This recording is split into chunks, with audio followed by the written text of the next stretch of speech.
রহিম। আসসালামু আলাইকুম। জয় বাংলা, আমার সোনার বাংলা, আমি তোমায় ভালোবাসি। ভার্চুয়াল এডিটর হাফেজ মাওলানা শাহজালাল গোলদার স্টুডিওর বাহির হতে অনুষ্ঠানটি এডিটিং এবং পরিচালনা করছে। আজ আমাদের কাস্টমস রাজস্ব সংবাদের বিশেষ অনুষ্ঠান ঢাকা কাস্টম এজেন্ট অ্যাসোসিয়েশন নির্বাচন 2024-2026। দুইটি প্যানেল স্বতন্ত্র হিসাবে 11 জন অংশগ্রহণ করেছে।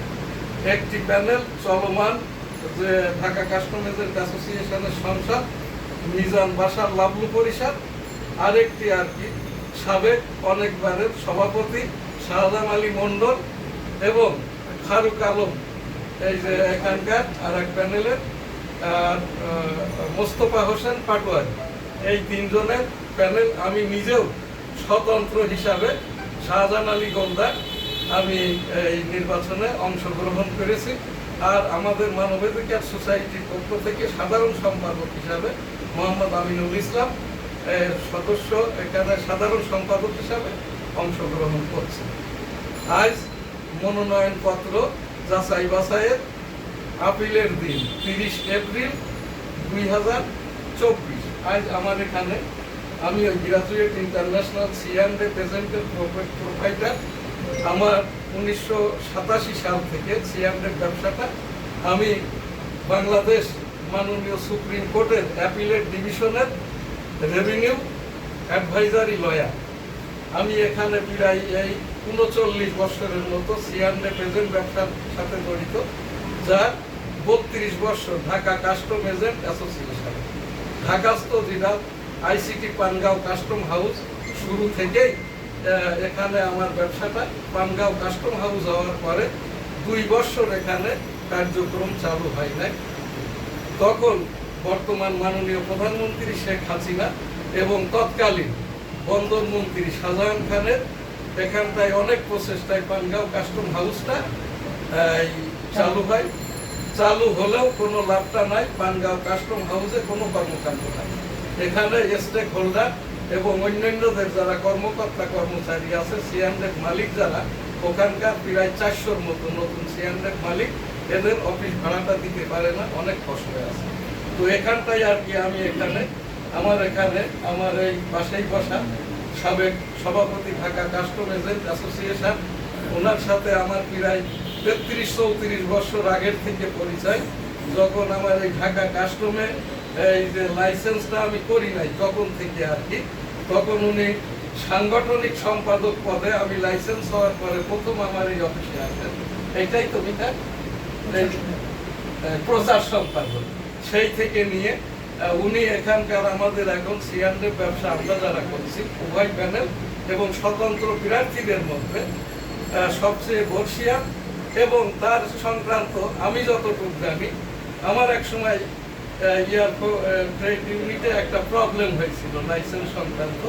আমার ওই পেপারে কে বা কাহারা ওই যে একটা ভুয়া বিল অফ এন্ট্রি করছিল। আমি তখন ওই লাইসেন্স চেয়ারম্যানের ওখানে বসা, উইটা দেখছে আমারে অনেকক্ষণ। তখন উনি বললেন, ওনার কথাটাই আমি বলি, আমার জীবনে আপনার আমি কোনো কিছুই করতে পারি না, আজকের কাজটা। উনি তখন লাইসেন্স চেয়ারম্যানকে যে বলে, ইনি আমার তো উনি আসলে C&A ব্যবসাটাও করে না, কে বা কাহারা করছে না কি করছে, যাই হোক এইটা উনি ভালো লোক। যাই হোক ওই জেসি সাহেব কিন্তু আর কোনো কথাই না বলে আমার শুনানি করে আমার নিয়ে কমিশনারের কাছে যায়, যে বলে যে যে ওনাদের তো ওই সভাপতি সাহেব এই বিষয়টা বলে। আমার ওরা কাজটা হয়ে গেল। আমি এখান থেকে ব্যক্তিগতভাবে আমিও ওনার সাথে সভাপতি পদের প্রার্থী। তারপরে আমরা যে সংগঠনটা করি বাংলাদেশ কাস্টম এজেন্ট মানবাধিকার সোসাইটি, প্রতিষ্ঠাকাল 2000 সাল। আমরা প্রথম প্যানেল দিয়ে নির্বাচন করি 2002-03। এরপর থেকে আমরা এই প্যানেলটা সারা বাংলাদেশের C&A সদস্যদের জন্য আমি Shahjahan Ali Goldar provider graduate international ওই অ্যাপিলেট ডিভিশনের লাইসেন্স সংক্রান্ত, তারপরে আমদানি রপ্তানিকারকদের অনেক সময় বিল অফ এন্ট্রি জটিলতা, এই মামলাগুলো মফস্বল যারা সিয়ান্ডের ব্যবসা করে এদের তো এইরকম পুঁজি নাই, একটা 70-80 হাজার খরচ করে মামলা করার মতো টাকাটা থাকে না। আমি ব্যক্তিগত উদ্যোগ নিয়ে ওই স্টেশনের আপনার এই কি বলে সমিতির মাধ্যম দিয়ে কিছু কার্যক্রম করি। আজ আপনারা আমার এখানটায় এসছেন, আমি অনেক খুশি হয়েছি এবং কাস্টমার মানবাধিকার সোসাইটির পক্ষ থেকে আমার সংগঠনের পক্ষ থেকে আমি আপনাদের সবাইকে শুভেচ্ছা জানাচ্ছি। আমাদের মানবাধিকারের যেটা আমরা সম্মিলিতভাবে কাজটা করি, এখন আমাদের অ্যাক্টিভ আর কি মানবাধিকার সদস্য এই 122 জন, যার ভিতরে এবার তাদের ওই সামান্য পয়সা হলেও এই কারণে প্রায় 40 জনের মতো ওই মেম্বারশিপটা ভোটার হতে পারে। পরে সুযোগ দেওয়ার পরে 2-3 জন হয়েছে আর হতে পারে নাই। তো এখানে এবার যে ভোটটা হচ্ছে এখানে 1519 জন, প্রথম তো ছিল 1420 জন, পরে 99 জন বেড়ে 1519 জন হয়েছে। আমাদের এই ঢাকা কাস্টমের যারা সদস্য 3400 জনের মতো। তো এখানে এই যে সদস্য সংখ্যাও কম, এর পিছনেও হয়তো বা এখানে যারা নির্বাচন করছেন উভয় প্যানেলের বা ব্যক্তি বিশেষ এই যে সদস্য হতে না পারা, এইটা সংক্রান্ত আমাদের ওই সদস্য ভাইয়েদের পক্ষ থেকে পরবর্তী যখন নির্বাচন হবে আর কি অ্যাসোসিয়েশনের পক্ষ থেকে হোক বা ক্যান্ডিডেটরা হোক, যাতে করে আমাদের এই সদস্যরা ভোটদানে বঞ্চিত না হয়। এই ভোটদানে বঞ্চিত হলে কিন্তু একটা প্রবলেম আছে। এইবার এই যে ভোটার কম হওয়াতে একটা পক্ষ কিন্তু ডেফিনেটলি ক্যান্ডিডেট টু ক্যান্ডিডেট একটা সুবিধা পাবে। হ্যাঁ, আর এইটা হয়তো আমরা এই যে পুরো প্যানেলই দিয়েছিলাম, এইটা আমি এখন আপনাদের এই প্যানেলকেই বলছি। এবার যারা চলমান কাস্টমসে আছেন আর কি, এই দিনটায় আমাদের এনওসি গুলো দেওয়া হয় না। আমাদেরকে রাত 9টা পর্যন্ত বসেই রাখার পরে এইবার ওই জসিম সাহেব জানাইলো যে আপনারা যারা উপস্থিত আছেন এরা বাদে আগের মতো করে ওই পক্ষ থেকে সকলের এনওসি দেওয়া যাবে না। তারপরে তো আর কি আমাদের 2 জনকেও দেওয়া হয়নি, পরের দিন জমা দেওয়ার সময় দিচ্ছে।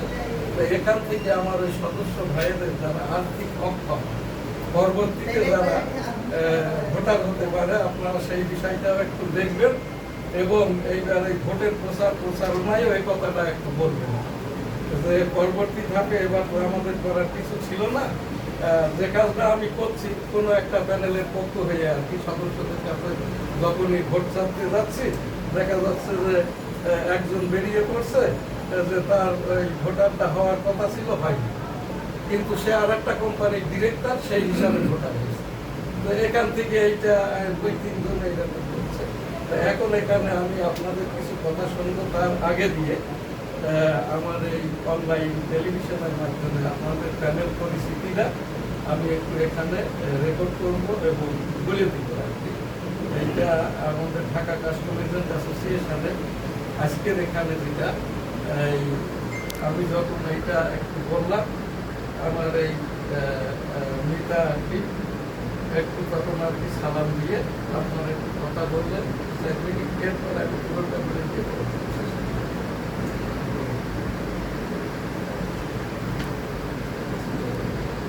আলহামদুলিল্লাহ, আমাদের শ্রেষ্ঠ সন্তান বীর মুক্তিযোদ্ধা, আমার মিথ্যা, আমার ভাইয়েরও মিথ্যা, আমি তার কথায় খুবই উৎসাহিত হয়েছি এবং আমাদের মাঝেও যে গুণীজন আছে চিন্তা মনন এগুলি নিয়ে কাজ করে, তার জন্য আমি নিজেকে গর্বিত মনে করি। ভাই যেটা বলতে চেয়েছে, যারা ভোটার হইতে পারে না তারাও আমাদের ভাই সহকর্মী, আমি তাদের জন্য সমবেদনা জানাই। এখানে আমি প্রায়ই বলি, জ্ঞানের কোনো বিকল্প নাই, জানার কোনো বিকল্প নাই, অভিজ্ঞতাই মানুষকে লক্ষ্যে পৌঁছে দেয়। আমার যে সকল সদস্যদের চাঁদা বকেয়া থাকার কারণে আজকে মেম্বার ভোটার হইতে পারে, এর জন্য দায়ী বর্তমান কার্যকরী পরিষদের সাথে যারা কর্তব্যরত কর্মচারী অ্যাসোসিয়েশনের আছেন, তারা কেনই দেখভাল করে না। তারা ডিক্লারেশন দিছে স্মার্ট অ্যাসোসিয়েশন করবেন, তাহলে কার স্বার্থে, কার প্রয়োজনে এতদিন পর্যন্ত এই লক্ষ লক্ষ টাকা বকেয়া রেখেছেন? এখানে লাভবানটা কে হয়েছে? আমার মনে হয় যে এখানে নিশ্চয়ই তাদের কিছু দুরভিসন্ধি ছিল। হয়তো তাদের পছন্দের লোক যারা, তাদেরকে তারা এই রাজস্ব মাফ করে দিয়ে ভোটার করে দিয়েছেন, আর যাদেরকে দেখছে যে এই ভোট আমরা পাওয়ার সম্ভাবনা নাই, তাদেরকে তারা আটকে দিয়েছে। এরই ডাবল স্ট্যান্ডার্ড। এই ডাবল স্ট্যান্ডার্ড যারা করেন তাদেরকে এই ধরনের দায়িত্বে থাকা ঠিক না। আমি আপনাদের সকলের কাছে, যারা দর্শক শ্রোতা আছেন, বিনয়ের সাথে বলি, কর্মক্ষেত্রে উপস্থিত না থেকে এবং তারা এই শুল্ক স্টেশন, বিশেষ করে ঢাকা কাস্টম হাউস, আইসিডি এবং তাদের ব্যবসায়িক অভিজ্ঞতা না থাকার কারণে আমরা এই বড় ধরনের বিপদে পড়েছি। আমরা বর্তমানে সকল স্টেশনে, সকল কাস্টম হাউসে সদস্যদের নিয়ে আমরা একটি সুন্দর প্যানেল করেছি। আমি সাধারণ মন্ডল বিমানবন্দরে ম্যাক্সিমাম সময় থাকি। পানগায় থাকে মোস্তফা আসলাম, আমাদের আইসিডিতে থাকেন জনাব ফারুক আলম নিজে। আমাদের সবাই অভিজ্ঞ, কিছু নতুন আছেন। এই নতুন পুরাতন মিলেই আমাদের এই সুন্দর মালা আমরা গেতেছি। আমি মনে করি এই 40 বছরের অভিজ্ঞতায় আমার সাথে কখনো কারো দ্বিমুখী নীতি হয় নাই। যদি হয়ে থাকে আপনারা আমাকে প্রশ্ন করতে পারেন, আমি বিনয়ের সাথে তার জবাব দেওয়ার জন্য তৈরি আছি। তা আমি দীর্ঘদিন আপনাদের পাশে থেকে কাজ করার চেষ্টা করতেছি। সৌভাগ্যক্রমে আজকে যার অফিসে আমরা উপস্থিত হয়েছি, তিনি বললেন আমি নাকি কোনো একদিন তার পাশে ছিলাম। এই থাকার যে মুহূর্তটা মহান আল্লাহ কবুল করুন। আমরা সবাই মিলে আমাদের ইস্পাত কর্তৃপক্ষের মাধ্যমে যাতে বর্তমান প্রেক্ষাপটে যে ধরনের সমাজগুলি আছে আমরা কাঙ্ক্ষিত লক্ষ্যে নিতে পারি, সে কারণে আমি সকল সদস্যদের ভাইদের সবিনয় অনুরোধ জানাই, সাধারণ পাটোয়ারি ফারুক পরিষদে পূর্ণ প্যানেলে আপনারা 30 তারিখে ভোট দিবেন এবং জয়যুক্ত করবেন। এর পূর্বে 26/5/2024 তারিখে সেনাবাগঞ্জে আমাদের পরিচিতি সভা হবে, তারও দাওয়াত রইল আমাদের এই টেলিভিশনের মাধ্যমে। আমি আমার এই সংক্ষিপ্ত বক্তব্যে যদি কেউ ব্যর্থ পাই, ক্ষমা চেয়ে শেষ করছি। আল্লাহ হাফেজ। জয় বাংলা, জয় বঙ্গবন্ধু, বাংলাদেশ চিরজীবী। আলহামদুলিল্লাহ, ঢাকা কাস্টম এজেন্ট অ্যাসোসিয়েশনের সভাপতি প্রার্থী শাহজাহান আলী মন্ডল সাহেবকে আমার ডাক দিকে আমাদের সাবেক চলমান সভাপতি শেখ মোহাম্মদ ফরিদ সাহেবের ছোট ভাই, আমাদের মানবাধিকার সোসাইটির, কাস্টম এজেন্ট মানবাধিকার সোসাইটির অন্যতম উপদেষ্টা, আমার এই যে শাহজাহান মন্ডল পাটোয়ারি ফারুক পরিষদ থেকে, তোমার পদটা কি ভাই? তো তুমি একটু ভোট চেয়ে নাও দাঁড়িয়ে। আমাদের এই সদস্যদের থেকে শেখ মোহাম্মদ আসলাম, শাহজাহান আলী মন্ডল, মোস্তফা হোসেন পাটোয়ারি এবং মোহাম্মদ ফারুক আলম পরিষদ থেকে সরাসরি পদে নির্বাচন করতেছি। আপনারা সকলে এই পরিষদে পূর্ণাঙ্গ প্যানেলে ভোট দেবেন, এই আশা ব্যক্ত করে আমার বক্তব্য শেষ করছি। আসসালামু আলাইকুম। আলহামদুলিল্লাহ, এখন আমি এখানটাই, আমার আইটি এডিটর সাহেব সিগন্যাল দিতেছে, সময় কম। আমি এই যে শাহজাহান পাটোয়ারি ফারুক পরিষদ এই প্যানেল করেছি, কিতা বলবো, আরেকটা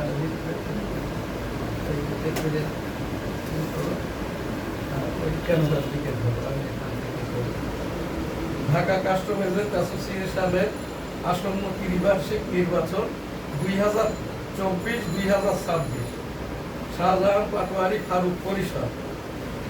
এখানে তাদের প্যানেল পরিচিতি: সভাপতি মোহাম্মদ শাহজাহান আলী মন্ডল, মোস্তফা হোসেন পাটোয়ারি সিনিয়র সহসভাপতি, মোহাম্মদ ফারুক আলম সাধারণ সম্পাদক আমার বাদিকে।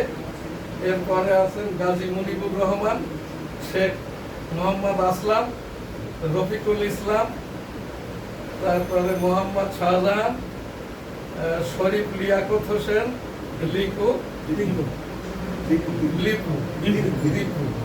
শরীফুল ইসলাম স্বপন, মোহাম্মদ তুফাজ্জল হোসেন, মোহাম্মদ সাইফুল ইসলাম সোহেল। সোহেল কি আসে নাই? তো আমাদের মানবাধিকারের অন্যতম সদস্য ছিল, এখনো আছে। এরপরে হচ্ছে মোহাম্মদ আসাদুল্লাহ আসাদ, এরপরে মোহাম্মদ ইব্রাহিম আলী, মোহাম্মদ সিরাজ মিয়া, ওই যে আমার ভালো বন্ধু মানুষ। এরপরে হচ্ছেন AKM জাহাঙ্গীর আলম, এর বাদল। তারপরে হচ্ছে এই যে জালাল উদ্দিন আহমেদ, জালাল ভাই। এরপরে হলো মোহাম্মদ ইব্রাহিম শিকদার, ইব্রাহিম মনে হয় আসে নাই। মোহাম্মদ হইল রবিউল ইসলাম। এরপরে হচ্ছে মোহাম্মদ আব্দুর রাজ্জাক, মীর শামসুল আলম লিপ্টন। এরপরে হলো আবুল কালাম আজাদ, মোহাম্মদ রবিউল্লাহ ভুইয়া, মোহাম্মদ মশিউর রহমান, অ্যাডভোকেট কবির হোসেন। নির্বাহী সদস্যদের মধ্যে মোহাম্মদ গোলাম মোস্তফা, মোহাম্মদ ইমামউদ্দিন ইমু, এরপরে হচ্ছে মোহাম্মদ জিয়াউল হক, মোহাম্মদ মিঠু মিয়া, এই যে আমাদের কম্পিউটার ভাই নাকি মিঠু মিয়া। আচ্ছা। এরপরে হচ্ছে আমার এই ভাইপো, এই যে আসাদ মাহমুদ। তুমি একটু এই পাশে বাবু, ওই অনিকের একটু বিশ্বাসটা নাও। আমি আজকের প্রোগ্রাম এখানেই শেষ করব।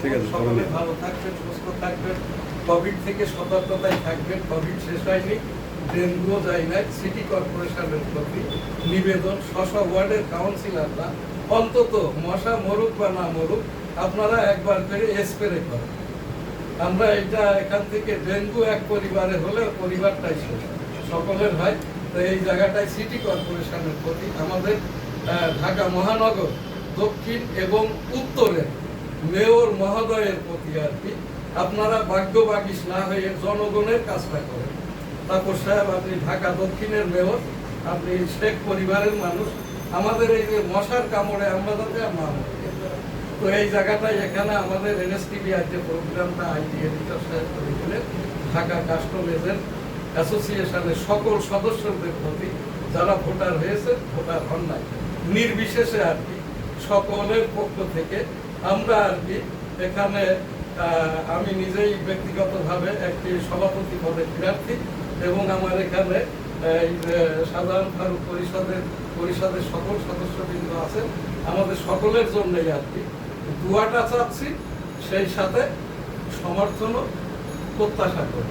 1971 সালের মুক্তিযুদ্ধের পর 272 দিন বঙ্গবন্ধু পাকিস্তানি কারা প্রকাশ্যে থাকার পর 10 জানুয়ারি 1972 স্বদেশ প্রত্যাবর্তন করে।